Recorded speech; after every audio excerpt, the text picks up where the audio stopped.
और उठकर अपने पाँव से जंजीरों को अलग करता है और फिर इसके बाद अपने डोर पर से टेप को रिमूव करता है और रिमूव करने के बाद अपनी मदर को कॉल करता है और अपनी मछली को खाना खिलाता है और फिर अपने काम पर चला जाता है। स्टीवन एक म्यूजियम में काम करता था और म्यूजियम में साथ ही जो लड़की उसके साथ काम करती थी वो उसको लाइक भी करती थी। अब वो स्टीवन से फ्राइडे नाइट को रेस्टोरेंट जाने का कहती है। स्टीवन हमेशा घर जाने से पहले एक लिविंग स्टैचू से बात किया करता था। वो उससे कहता है कि हमेशा जब मैं रात को सोता हूँ तो मेरी आँख दूसरी जगह पर खुलती है, इस वजह से मैं सारी रात जागने की कोशिश करता हूँ। वो कहता है कि कुछ ना कुछ तो करना पड़ेगा वरना मेरी ये हरकतें अगर उस लड़की को पता चल गई जो मेरे साथ म्यूजियम में काम करती है तो वो भी मुझसे फ्रेंडशिप तोड़ देगी। अब वो अपने घर जाकर अपने डोर पर टेप लगाता है और अपने पाँव को जंजीरों में बांधकर पजल सॉल्व करने की कोशिश करता है ताकि वो रात भर ऐसे ही जागा रहे। और फिर एक बुक में इजिप्शियन गॉड के बारे में पढ़ता है मगर अब ना चाहते हुए भी उसकी आंख लग जाती है और जब उसकी आंख खुलती है तो वो एक अनजान जगह पर उठता है। उस जगह पर इसको कोई मिस्टीरियस सी आवाज सुनाई देती है जो इसको कहती है कि दोबारा से सो जाओ।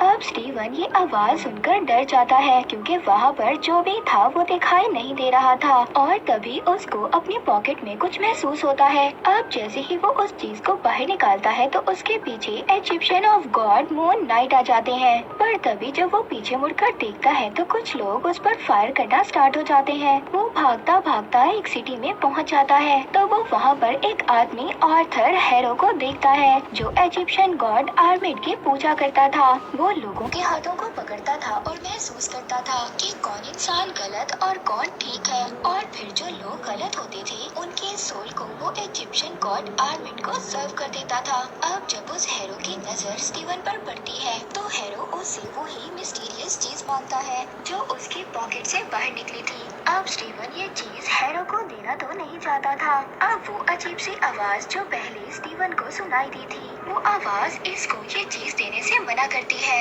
और साथ ही साथ उसके हैंड्स को भी फ्रीज कर देती है। अब वहाँ पर जैसे ही स्टीवन की आंखें बंद होती हैं सभी लोग मारे जाते हैं। स्टीवन को यहाँ पर कुछ भी समझ नहीं आ रहा था कि आखिरकार उसके साथ हो क्या रहा है। इसके बाद वही मिस्टीरियस सी आवाज स्टीवन को कहती है कि यहाँ से भागो। अब स्टीवन यहाँ से वैन लेता है और भाग जाता है। स्टीवन के पीछे हैरो के आदमी लग जाते हैं। अब वो लोग भी सभी वहाँ पर मारे जाते हैं। इसके बाद स्टीवन की आँख खुलती है। वो कहता है कि शुक्र है ये तो ड्रीम था। वो बहुत ज्यादा खुश होता है और फिर इसके बाद स्टीवन हमेशा की तरह अपने पाँव को खोलता है, डोर पर से टेप को रिमूव करता है। तभी उसको याद आता है वो रेडी होकर रेस्टोरेंट पहुंच जाता है जहां पर उसने अपने फ्रेंड के साथ डिनर करना था। अब स्टीवन रेस्टोरेंट में बैठा अपने फ्रेंड का वेट कर रहा था जो उसके साथ म्यूजियम में काम करती थी। अब जब बहुत देर हो जाती है वो नहीं आती तब स्टीवन उसको कॉल करता है और पूछता है कि मैं तुम्हारा रेस्टोरेंट में वेट कर रहा हूँ मगर वो कहती है कि मैं तो 2 दिन पहले आकर रेस्टोरेंट में खाना खाकर जा चुकी हूँ। स्टीवन कहता है कि ऐसा कैसे हो सकता है, हमारी बात तो फ्राइडे नाइट की हुई थी। अब इस बात पर उसकी फ्रेंड उससे कहती है कि क्या तुम्हारा दिमाग ठीक है,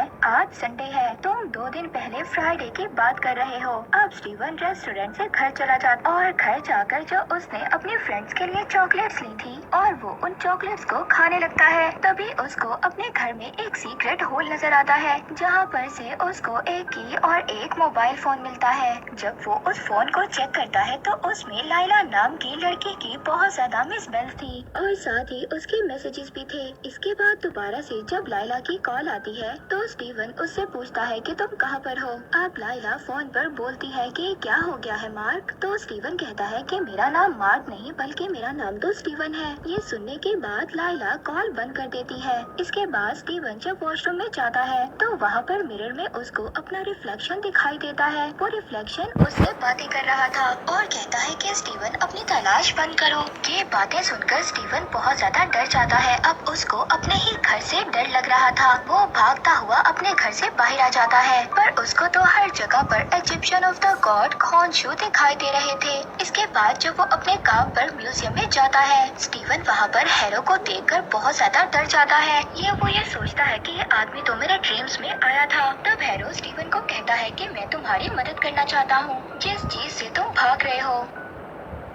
अब हैरो वहाँ पर अपनी तराजू की लकड़ी को स्टीवन के हाथ में डालता है और उसके हाथ को हिलाता है, मगर तभी हैरो के हाथ पर जो तराजू का स्टैचू बना हुआ था वो हिलने लगता है। हैरो जब उसको देखता है तो स्टीवन अपना हाथ छुड़ाकर वहाँ से भाग जाता है। अब जब रात को स्टीवन म्यूजियम से अपने घर जा रहा था तभी उसको ऐसा महसूस होता है कि जैसे कोई डॉग भौंक रहा है। जब वो पीछे मुड़कर देखता है तो एक अजीब सा जैकल की तरह दिखने वाला जानवर उस पर अटैक कर देता है। तभी वहाँ पर उसको हैरो की आवाज सुनाई देती है जो उसको कह रहा था कि स्टीवन मुझे वो स्कैरेब दे दो, मैं इसके बदले तुम्हारी जान बख्श दूंगा। लेकिन स्टीवन उस चीज से बचने के लिए बाथरूम में जाकर छुप जाता है। तभी वहाँ पर स्टीवन को मिरर में अपने जैसा आदमी नजर आता है जो उससे ये कह रहा था कि स्टीवन देखो, मुझसे डरो मत और अपनी बॉडी को मुझे सौंप दो। स्टीवन बहुत ज्यादा घबरा रहा था क्योंकि वो मॉन्स्टर अब दरवाजा तोड़कर अंदर आने वाला था और अब स्टीवन के पास कोई और रास्ता भी नहीं था। वो अपने रिफ्लेक्शन की बात को मान लेता है और कहता है कि ठीक है, तुम मेरी बॉडी को ले लो।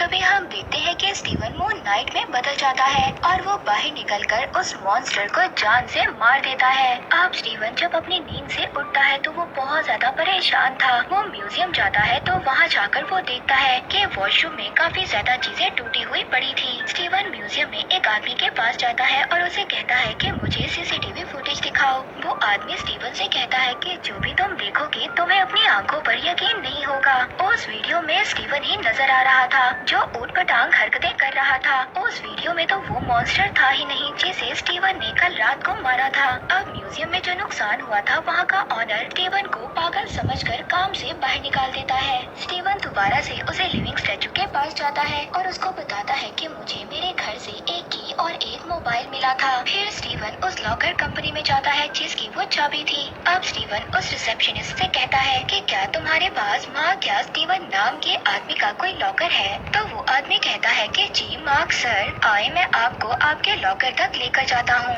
अब मार्क को वहाँ पर एक बैग मिलता है जिस बैग में खूब सारे पैसे और एक गन होती है। उस बैग में उसको एक पासपोर्ट भी मिलता है जिसमें उसका नाम मार्क लिखा हुआ था और साथ ही साथ उसको बैग में स्कैरेब भी मिलता है जिसकी वजह से हैरो भी स्टीवन के पीछे लगा था।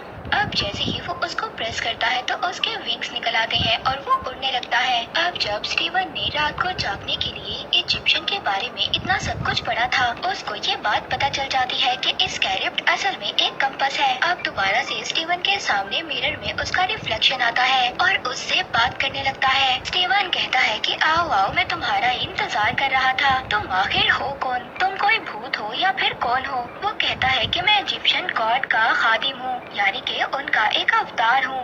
यानी कि मार्क उससे कहता है कि हम दोनों की लाइफ मुसीबत में है और इसका सिर्फ एक ही रास्ता है कि तुम अपनी बॉडी को मेरे हवाले कर दो और खुद आराम से सो जाओ। तो स्टीवन उसे ऐसा करने से मना कर देता है और कहता है ना जाने तुमने मेरी बॉडी को लेकर कितने ज्यादा मासूम लोगों को मारा है और कहता है कि तुम्हारा ये बैग जो गैर कानूनी है मैं जाकर पुलिस के हवाले कर दूंगा और कहता है कि पुलिस वाले मुझे लॉकर में बंद कर देंगे जिसके बाद तुम मेरा पीछा छोड़ दोगे। अब जब स्टीवन वहाँ से जाने लगता है तभी उसके पीछे इजिप्शियन ऑफ द गॉड पड़ जाते हैं। अब स्टीवन जब उस लॉकर से भागता भागता बाहर आ जाता है तो एक लड़की उसको अपनी बाइक पर बिठा लेती है और कहती है कि मार्क तुम इतने दिनों से कहाँ पर गायब थे? अब स्टीवन उस लड़की से पूछता है कि आप कौन हो? तो वो कहती है क्या तुम मुझे नहीं जानते, मैं तुम्हारी वाइफ लाइला हूँ। अब स्टीवन ये बातें सुनकर बहुत ज्यादा कंफ्यूज हो जाता है। वो लाइला से कहता है कि ठीक है तुम मेरे घर पर चलो। अब लाइला घर पर आकर स्टीवन से कहती है कि मार्क तुम्हें क्या हो गया है? अब स्टीवन यहाँ पर मार्क और अपने बारे में लाइला को बताना चाहता था मगर जो मार्क था वो स्टीवन को मना कर देता है और कहता है कि खबरदार लाइला को कुछ मत बताना। इसके बाद वो लोग लाइला के पीछे पड़ जाएंगे। अब लाइला जो कि स्टीवन को मार्क समझ रही थी, लाइला स्टीवन को धक्का देती है। इसके बाद जो स्टीवन के पास बैग